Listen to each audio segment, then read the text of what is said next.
Precisament Esquerra Republicana de Catalunya donarà suport al govern de la Generalitat en la defensa de la immersió lingüística sempre que Convergència i Unió mantingui que amb la qüestió de la llengua no s'hi jugue. Segons la formació republicana, el país no es pot permetre fer cap pas enrere en aquest tema.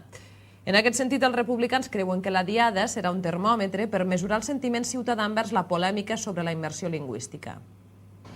La branca lleidatana d'Esquerra Republicana de Catalunya està totalment a favor de la immersió lingüística i dona suport al manifest de Som Escola, que defensa la mesura, alhora que fa una crida a la participació a les concentracions del 12 de setembre per protestar contra la sentència del Tribunal Superior de Justícia de Catalunya, que obliga a implantar també el castellà com a llengua vehicular a les escoles en el termini de 2 mesos.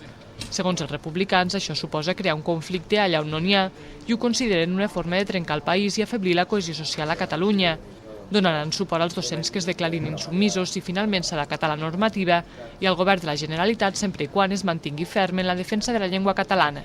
No farem ni un pas enrere si el govern de la Generalitat, i en aquest sentit Esquerra Republicana es posa absolutament al seu costat, decideix que amb aquesta qüestió no s'hi juga. Ara, si el govern de la Generalitat per un cantó fa declaracions d'una certa contundència i de rigor patriòtic. I per l'altre ens trobem que ens comencen a anar explicacions estranyes per intentar fer passar bou per bòstia grossa, llavors cometrien una greu irresponsabilitat. Els representants de la formació republicana també han explicat que faran la tradicional ofrena floral de la Diada al Roser en comptes de la institucional a la Seu Vella pel caràcter simbòlic de l'emplaçament.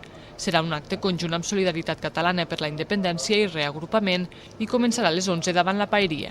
Pensem que si cal donar un missatge clar en aquests moments és que els problemes són comuns, les solucions només arribaran també si treballem conjuntament. La nit de dissabte, Esquerra participarà de la Marxa de Torxes, que surt a les 9 des del Roser, organitzada per diverses entitats.